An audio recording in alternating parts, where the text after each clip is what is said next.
What's going on, Dolphins? It is your boy Dillon, and I am here to do my post-game analysis video for the Miami Dolphins versus Baltimore Ravens at Hard Rock Stadium last night on Thursday Night Football. And let me start off by saying, woo! We got a W, and it was beautiful. It was beautiful. There is a lot of great things to talk about.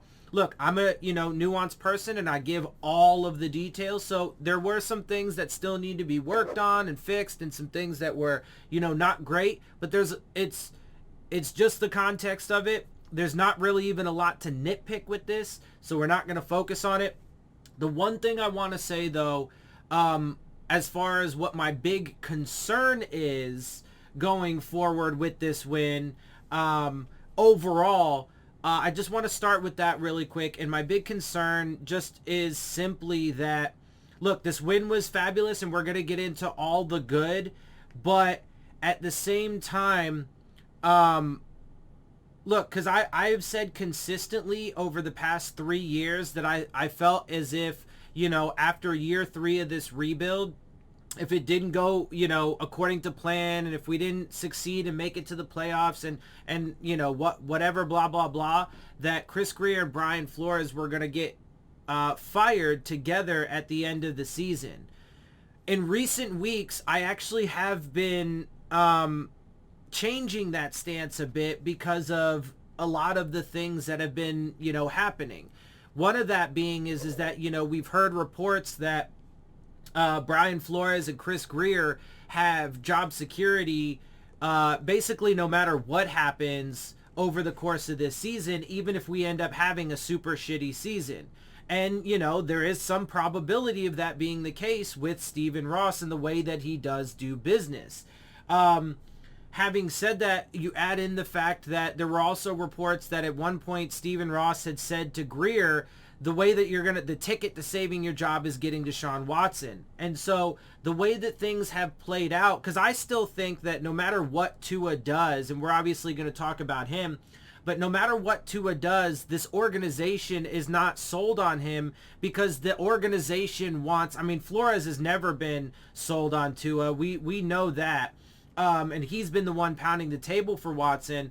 But Stephen Ross wants his, top 5 quarterback. He wants his Dan Marino, et cetera, et cetera. So I'm not convinced that there's anything Tua could do to save his job as a Miami Dolphin. I think that the divorce is imminent regardless. But the thing is, though, is I don't quite feel that same way about Chris Grier and Brian Flores anymore because of the way, things have developed. And I think that is still going to get Watson is still going to be part of their, save your job scenario. But now it's obviously going to be in the off season. We have to wait till then because Stephen Ross didn't get to talk to Watson in time to get him and convince him to settle his 22 civil suits. Right, because that's what he wanted.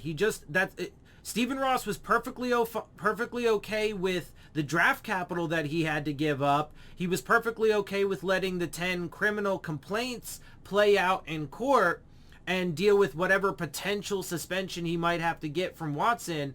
What he wanted, though, is he wanted, or from the NFL, what he wanted was those 22 civil suits to be settled. And the word was Deshaun Watson was willing to do it if it meant going to Miami. They just couldn't get it all done prior to the trade deadline. So that forces it now into the offseason. I still do believe that is what they will do in order to save their jobs. And at this point, it looks like that actually has a pretty high probability of being the case. Now, when it comes to this game in particular, this only adds to that. In other words, and especially because when you do look at the rest of the schedule, we got the Jets, the Panthers, the Giants, bye week, then the Jets, then the Saints, then the Titans, then New England. Now, the 2 games against the Jets, the Panthers game and the Giants game, those were always pretty winnable games to begin with. But if you can get your if they get the defense to play like they did the past 2 weeks consistently for the rest of the year, and then if the offense can, get some fucking life to it, then they should be able to win at least 4 of those games, getting to, 7 wins on the season. Should be able to. We'll see. Now, look, I also do want to say, though, that look, I'm going to give Brian Flores credit in this video, but it doesn't negate all of the bad things that exist within this organization, and there still are a ton of issues. So Dolphins fans do have to be realistic about that. But again, my biggest issue just simply is because even though I'm not, I'm not excited about having, to hit the reset button again or whatever, I really don't think that Grier and Flores are the guys that are going to be able to get this done long term. Because I think that they have failed pretty horribly on drafting and development. I do think that, it's a fact that Brian Flores is an egotistical guy who wants to have things his way. And it's always been that case. I know a lot of Dolphins fans now are going to be back on his side because of the great performance that was, put up, particularly with the defense against the Ravens. But you can't just forget about the bad things just because we got a great win. That's what I'm saying, right? But I feel like that's what's going to, there is a high probability of that being the case especially if we do end up rattling off, a bunch of wins going down the stretch. And especially if we end up beating, New Orleans on Monday night, or Tennessee, a really good team, the top of the AFC right now, right? And New England, who's vying for a playoff spot, right? If we do get some of those wins and, look, to get to 10 wins, we would literally have to run the table. And even at 10 wins, we're probably still not going to make it to the playoffs. So, we could sneak in as a wild card, but, that's going to be tough. Look, a lot has to go right. The defense has to play like they did the past 2 weeks, each and every. Now, listen, the play calling has a lot to do with that, and we're going to talk about that as we go through. But anyway, it's a lot that has to happen for us to be able to get to 10 wins and then make it into the fucking playoffs, because we'd probably have to win some tiebreakers. So that is still a long shot, and I'm still not convinced that we're going to be able to run the table. That is going to be a difficult thing to do. However, the probability has increased, especially with the performance. Now, look, the Texans game, yes, that was a win. It was sloppy. It was ugly. And it wasn't very inspiring. This one was. Now, I just want to say real quick, though, before we get more into Tua in a little bit, I firmly believe that Brian Flores was just jerking this kid around again by not having him play. He could have played, absolutely could have played in the Texans game, in this game, and he obviously makes this offense significantly better. And again, we're going to talk about more regarding Tua, because he was the dagger in this game, as I was saying yesterday. But let's go ahead and start really getting into this, because it was beautiful. So the Dolphins, and I just wanted to get my negative perspective out of the way. I just consider it to be keeping it real and not like overblowing things. Yes, this was a great win, and there's almost no bad when it comes to this game in particular. So there's not going to be a lot to really nitpick. I'm going to give you the full context, even, categories that we lose in or whatever, right? Or, I'm going to point out the things that weren't great. Like, we still weren't very good at running the ball. Even though, to be fair, it was the 5th overall run defense going into this game, but we're still not very good at that. But overall, though, it was a phenomenal game, so I did want to get the so-called negative perspective out of the way and get to all of the good. So, Dolphins get the fucking W. We now move to 3-7 on the season. Is it going to save the season? I don't know, but right now it doesn't fucking matter, because, listen, this was the first time for me personally where I actually really felt great about the product that they put out on the fucking field. And I was actually able to get really pumped up in this game during the game and on the live stream. Even in the win against New England and Houston, it was gross. The product on the field was not good. And there's still some things, again, that we're going to talk about that weren't good, offensive line being another one.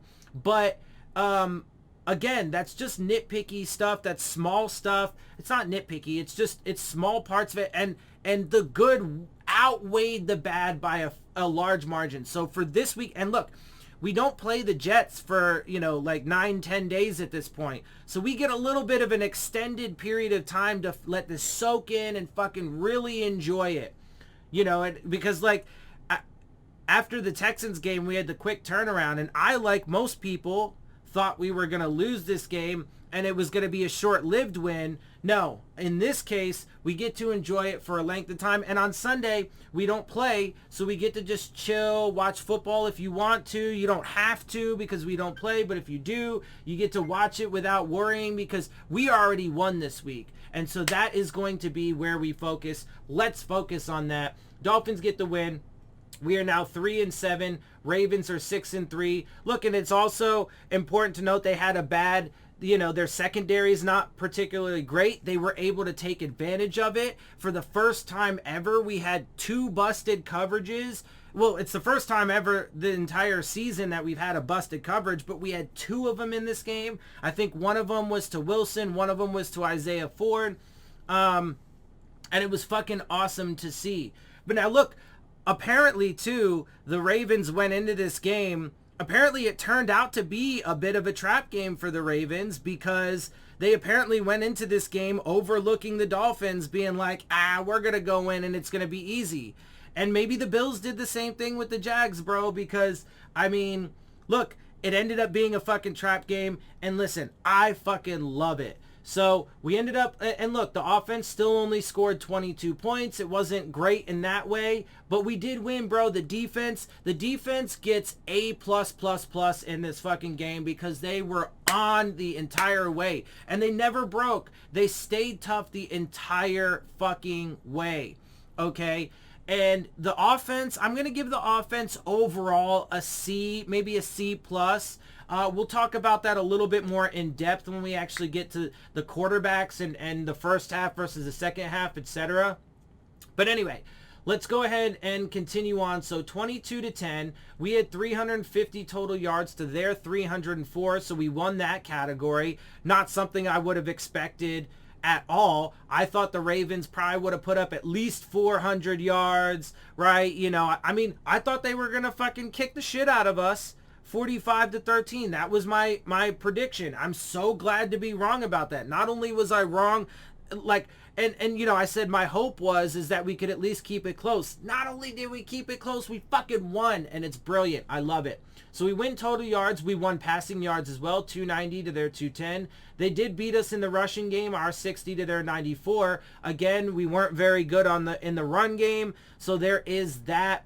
That obviously is something that needs to improve, but that will improve. But the big reasons why that is not been very good is because our offensive line sucks, and we don't have. Look, I think Myles Gaskin and Salvon Ahmed, those are good guys to use in the passing game or as relief backs and stuff like that. Change of pace, but you gotta have. He doesn't have to be a, complete workhorse and take 100% of the snaps, but you do have to have a, primary back that does work well, going up the middle and can break tackles and maybe a bit bigger of a frame, et cetera, et cetera. So those are the reasons why the run game is not good. And hopefully they will fix that, in the offseason, but we shall see. We won the yards per play, our 5.6 to their 4.3. We obviously won the turnover battle. We didn't lose the ball at all. No interceptions, no fumbles, but we did get 1 fumble and 1 interception in the game. Now, the interception, just real quick, let me talk about that. That obviously completely ended the game because, although, to be honest, it wouldn't really even matter if the Ravens would have scored on that drive because at the time they were at like a minute or just under a minute. And even if they would have scored a touchdown and got a 2-point conversion, it would have made the game 22-18. So they still wouldn't have been able to win on that. They would have had to have tried to kick an onside kick with under a minute left to go, no timeouts, and then somehow miraculously drive the ball down the field and then score another touchdown to win the game. Because even a field goal wouldn't have tied the game, because at that point it would have been 21-22. So the interception was just like the cherry on top, Justin Coleman's interception in the end zone. But the dagger, which we will get to in a bit, was Tua's rushing touchdown. Also, the fumble I want to talk about real quick while I'm here, even though, you know, we'll get to it more with later in the stats. Xavier Howard, my fucking boy, I love this dude. And look, I want to point this out in part because, and one of the things that I loved about this game is that two players who have been shit on a lot this entire season, being Tua and Xavier Howard, came through big in this game. Tua ended up being the dagger because he capped that drive off to get us up to 22 points with that rushing touchdown, fucking punched it in himself. And then Xavier Howard, those two touchdowns were really the big difference in this game. Because if you take away those 14 points, then it would have been what is that? 6. It would have been 8-10, and they would have won the game, right? So, or well, if you take those, you know, 14 points off, obviously that leaves you with 8 points. Although it's kind of hard to get to just 8 points. But anyway, whatever. Point is those two touchdowns were huge because Xavier Howard, not only does he force the fumble, he has the awareness to see it, track it down, scoop it up, and then the motherfucker jukes his way through the defense to go get that fucking touchdown and fucking right on the fucking pylon, gets it in. It was fucking beautiful. I love to see it. Xavier Howard helped to fucking punctuate this win. Tua was the dagger. It was beautiful to see. Let's continue on. Obviously, we were only 23% on third downs. That's not very good. So obviously, one of the things that, you know, needs to be improved in this game. But obviously, you know, not something that needs to harp on because so much of this game was fucking wonderful, including our third down defense, which over the past couple weeks, our third down defense and our run defense have been improving, which is really nice to see. Now, when we get to the league standings, it's almost all good there too, because we see a lot of green and a lot of improvement on that, but we'll get there in a minute. So, but we did technically win this category, having done better than they did. Obviously, though, 23% is not good. The 14% on their end is great, though. We love to see that. They did win the, time of possession battle with their 31-49 to our 28-11. But again, though, and another black spot on this game was the 11 penalties. They only had 4, so obviously there was a lot of undisciplined football yet again played, but it didn't, mostly on offense, and that, helped to stall our offense quite a bit. But, you know, it is what it is. Again, not something that needs to be nitpicked because of how wonderful this game was overall and the fact that we won. And it was against a really tough opponent, too, and one of the top teams in the AFC. So, you know, it's all that much better. Now, real quick, before I continue on, let me talk about the Robert Hunt thing. Because obviously he got a penalty on that play for illegal touching. Now, listen. I know, and I don't want to be a Debbie Downer here. I know some people are going to look at it like that. I'm not being that at all. It's just the rules, bro. It's the way the rules are, and it makes sense, unfortunately. But I do want to talk about that play a little bit because, listen, it was great. It was fun to see. He put in a lot of, fabulous effort. He fucking juked a dude. He fucking reached the ball over the goal line. Like, it was fabulous. Dolphins fans, a lot of Dolphins fans are a little upset that and said that it should have been a touchdown, regardless of the rules. I'm sorry, though. No, that's not right. Because first and foremost, for an offensive lineman to be eligible to receive a pass to begin with, they have to line up as a tight end and report as eligible to the referees. He was lined up at right guard. So there's no chance in hell that he could even potentially be an eligible receiver. Because for a bigger guy, an offensive lineman, like in a heavy set package, for example, if they bring in, the heavy set, bring in an extra lineman, that lineman can report in as eligible, but he has to line up as a in the tight end position or like in the slot or whatever. He cannot line up as one of the 5 official offensive linemen.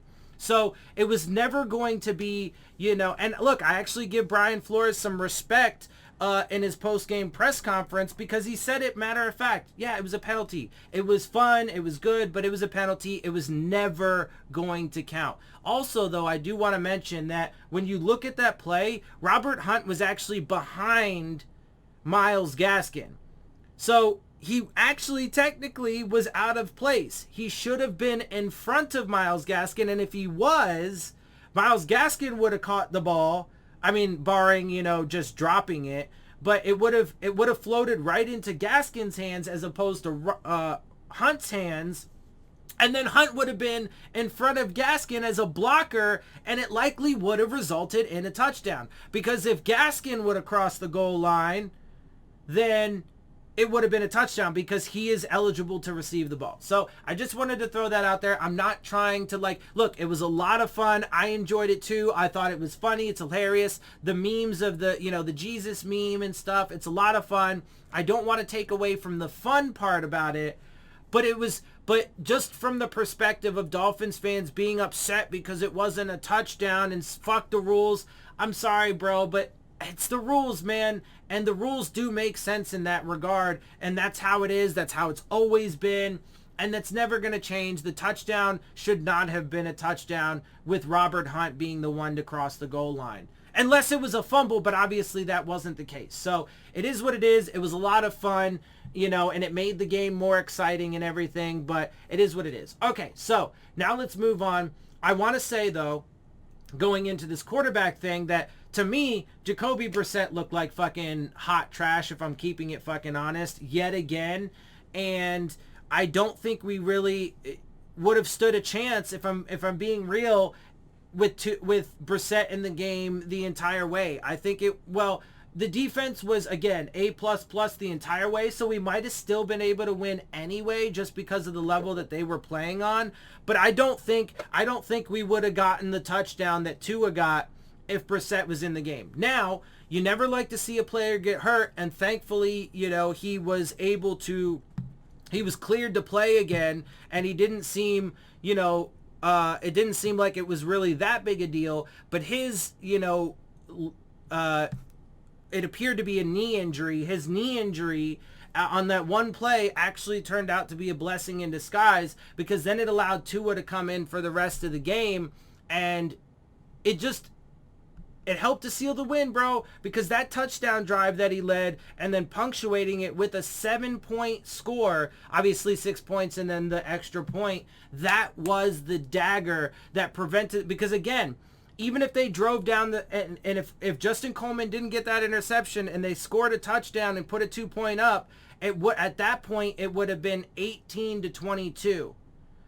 But if they didn't get that touchdown, okay, if they didn't get that touchdown, then it would have been, and if they only settled for a field goal, then it would have been 18 to 10 at the time. And then if the Ravens went down and scored a touchdown and a 2-point conversion, they would have tied the game at 18, and it would have likely gone into overtime. Or in that set of circumstances, then Justin Coleman would have been the hero of the game, as opposed to just the cherry on top, because then he would have gotten the game-winning interception that would have prevented them from putting up the necessary points to even at least tie the game. You feel me? So Tua 100% was the fucking dagger. And Brian Flores does look like a fucking jackass, even though his, particularly his defensive performance. Now,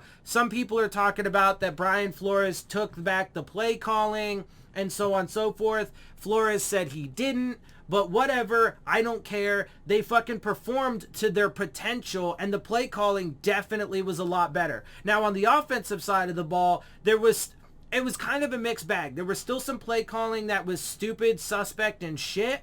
but then they actually got a little bit creative in this game as well, and so that is good to see and another positive. But on the defensive side of the ball, the play calling was phenomenal. I love that they were aggressive. They were getting back to the exotic looks and blitzes, and Javon Holland and Brandon Jones are really excelling in that. That's where Andrew Van Ginkel and Baker can excel. So it was wonderful to see, and I loved it. I loved it. All right, but let's get through these numbers. So Jacoby Brissette did start the game. He went 11 for 23, 47.8% completion percentage. So obviously that's not very good. He did end up having less yards than Tua at 156.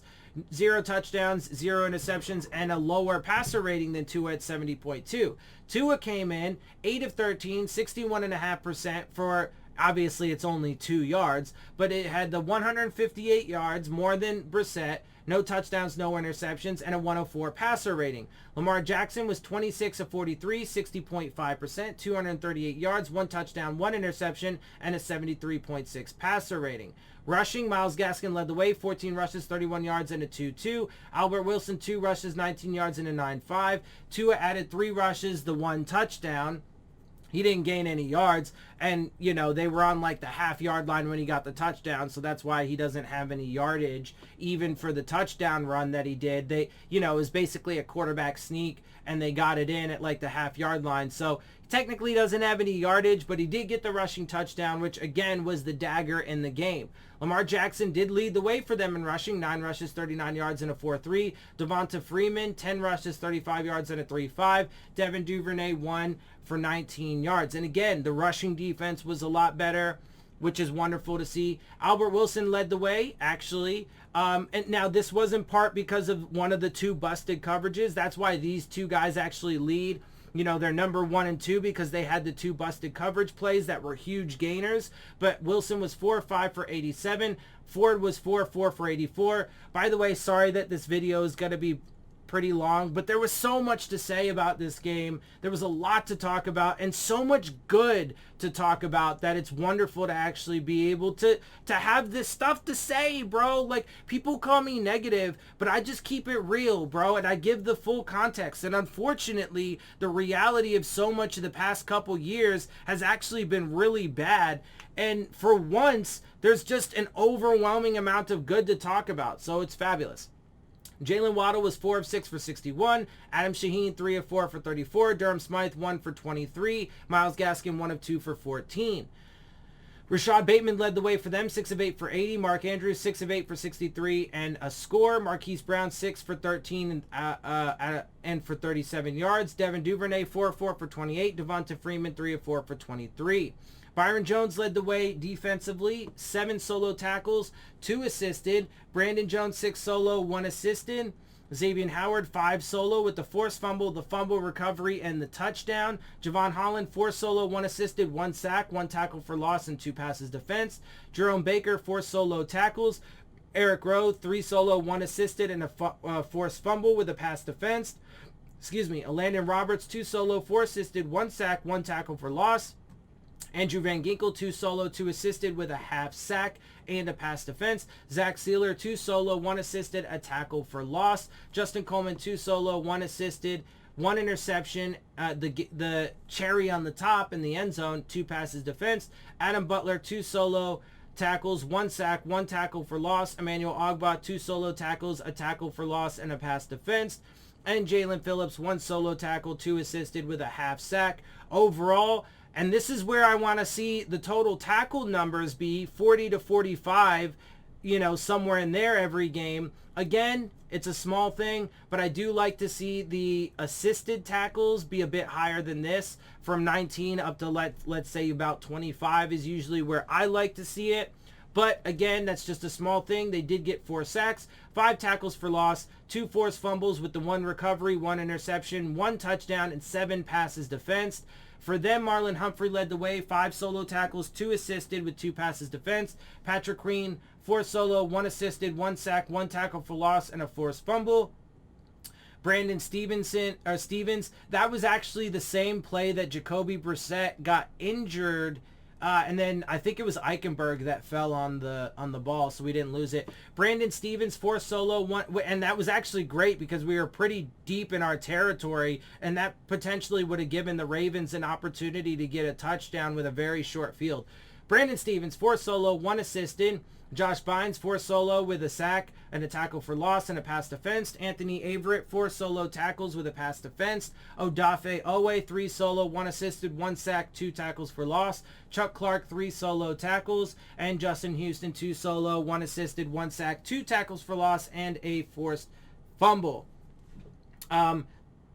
Maybe it was Justin Houston's forced fumble. They did force 2 fumbles at one point, but they didn't get either of them, thankfully. Anyway, their totals were 37, 14, 4 sacks, 4 tackles for loss, 2 forced fumbles, and 5 passes defensed. In the kicking game, Jason Sanders was 3 of 3 on his field goals, long of 31, 1 of 1 on his extra points. Justin Tucker, 1 of 2 on his field goals, a long of 46, 1 of 1 on his extra points. Michael Pilardi, 8 punts for a 43.5 average. Obviously, that's way too many punts.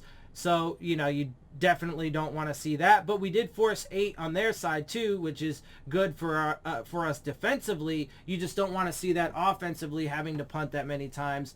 43.5 average, 2 inside the 20, and long of 52. Sam Koch had 8 punts, a 40.1 average, 4 inside the 20, and long of 53. We actually didn't have any kickoff returns. They had 1 for a return of 21 by Devin Duvernay. And the punt returns, we had 2 returns, 1 by Waddle for 6 yards and 1 by Holland for 4. Devin Duvernay had 1 for 9. All right, these league standings. So here we go. The Dolphins are now, just as some context, we are actually currently the only team that has 10 games played. Everybody else is either 8 or 9. Obviously, that's going to change after Sunday, and some of these statistics may change after Sunday and probably will. Unfortunately, we might see some of these categories drop a little bit, particularly when it comes to like total yards and total passing yards. But as of right now, after this Thursday night game, we are currently 18th in the league in total yards overall on the season with 3,027. That's up from 24th. We went from yards per game. We actually did have an increase in our average from 297.4 to 302.7. So you do like to see that. Unfortunately, there was no change in overall league standings. We remained at 30th. But we do like to see the increase in average. Total passing, we're now at 2,481, which takes us from 16th up to 8th. Passing yards per game, again, we did see, it's a small increase, but we did see an increase in the average from 240.8 to 248.1. That takes us from 22nd to 20th. Rushing yards, we now have 736 on the season. That does jump us from 30th up to 27th. Rushing yards per game, though, and this is one reason why, that statistic, the total will probably end up dropping is because, unfortunately, we did have a slight decrease in our per game average from 75.1 to 73.6, which does leave us at 32nd in the league. Total points, we now have 177, which brings us up from 27th to 23rd or 22 after ties. And we did have a marginal increase in points per game average from 17.2. It's still not very good, but from 17.2 to 17.7, which has us 28th in the league or 27th after ties. Defensively, we did have, again, look at this. It's either no change or all green because the defense played fucking lights out. So they did have a drop in their yards per game average from 391.9 to 383.1, from 30th up to 27th. Passing yards down from 296.7 to 290.8, 31st up to 29th. Rushing yards down from 111 to 109.3, which now brings us from 17th up to 15th. Points per game, we did have another drop there, an average, which we love to see, 26.9 down to 25.2, from 27th up to 25th. Again, a lot of these statistics and standings when it comes to like yards and points per game, again, still not very good and things that need to be worked on. But the trends And especially as of right now, with all of this green on the board, we love to see it, right? Up from 27th to 25th or 21st after ties. Takeaways, we did get 2 more in this game, so 13 up to 15 on the season. That takes us from 12th up to 5th as it is right now. Again, we do have 10 games played, whereas everybody else is 8 and 9. And this probably will change a little bit. But hell, man, I can take it. And we're in the middle of the pack when it comes to takeaways. So this defense is not at the same level as last year. But again, it was never going to be on the same level as last year, because that's not something you can guarantee to repeat. And that's one of the reasons why I said this defense was going to regress. Now, hopefully by the end of the season, we can end somewhere in the middle of the pack, because that's where I thought we were going to regress to, not the bottom part of the fucking league, where we've been pretty much the entire season. But hopefully, especially over the back half of the season with a bunch of potentially winnable games, hopefully we will, slowly work our way back up to the middle of the pack in all of these categories, some of which, though, we are already getting there. Turnovers being one. We did get an interception in this game, the Coleman, so up from 6 to 7. That takes us from 18th to 15th, or 6th after ties. Fumbles, we go from 7 to 8, which keeps us at 4th overall, but we're currently tied for 2nd. Sacks, we go from 17 to 21. We got 4 in this game. That takes us from 22nd to 13th, or 6th after ties. And passes defense, man, the one category where we've actually been pretty phenomenal most of the season, and we currently lead we're the league leader. We went up from 48 after the Houston game, where we were first because of that, got 7 more, brings us up to 55, and that keeps us at first place in the league. Third downs, now again, with that 14%, we do have a drop in third down percentage from 48.8 to 45.3. You love to see it. Up from 31st to 29th. You love to see it. Key points and analysis. Did we win the game? Fuck yes. It was an amazing win. Again, still some things to work on, but it was beautiful. And if the defense can play like it played in the past couple weeks, the remainder of the season, and if Tua and that offense can fucking come to life and, just play some complimentary football, there are definitely a bunch of winnable games on the schedule. All right, let's go through this quickly. Ravens receive the ball to start. They get a field goal after 9 plays, making it 3-0, 0-3. Dolphins punt after 5 plays. Then Ravens miss a field goal after 8. Dolphins go 3 and out. Ravens go 3 and out. Dolphins go 3 and out. Ravens go 3 and out. Dolphins field goal after 10 plays, making it 3-3. Ravens punt after 4. Dolphins punt after 6. Ravens punt after 4. Dolphins field goal after 8. 3 of 6. Obviously a lot of punts in this game. Ravens then end the half after just a play. Dolphins receive the ball to start the second half. They punt after 3. Ravens punt after 4. Dolphins punt after 5. Ravens punt after 6. Dolphins go 3 and out. Ravens punt after 4. So obviously, as you can see, the defense, again, did great. The offense definitely needs to improve. Dolphins, though, then get their 3rd field goal of the game. They get their 3rd field goal of the game after 7 plays, making it 3-9 at that point. Ravens then fumble the ball. This is where Xavier Howard forces it, scoops it, and scores it. That's why the Ravens actually get the ball again right after that. But that makes it then 3-15. That was a huge play in the game, and that was one of the deciding factors for sure, as I mentioned. Ravens then punt after 4 plays. Dolphins punt after 4 of their own. Ravens then get a touchdown after 9, bringing the game up to 10-15. And that's why I was saying, bro, it was close. That's why this drive by Tua and the Dolphins offense and capping it off with that touchdown was the fucking dagger in the heart. 6 plays, touchdown drive, getting the game to 10-22. Dolphins with a 12-point lead. Then the Ravens they move down the field after 10 plays. They're about to punch it in. Even if they did, it could only possibly have been 22-18 at that point with no timeouts and just under a minute to go. It would have been basically game over regardless. But Justin Coleman comes in, interception, cherry on top. Dolphins then end the game after just 2 plays. It is what it is. So Matt Collins and Jacoby Brissette did sustain injuries in this game, although Matt Collins, it was super brief. He laid down for a little bit, got up, and he did return to the game. Shouldn't be a big deal. And then obviously Brissette, he was cleared to play, but didn't end up coming in because Tua came in and gave that offense a bit of a spark and helped them to do what they needed to be able to put that dagger into the heart of this Ravens team. So it was beautiful. Again, sorry for the little bit of a lengthy video, but there was so much to talk about, and it's wonderful to actually be able to be excited for the product that they put on the field.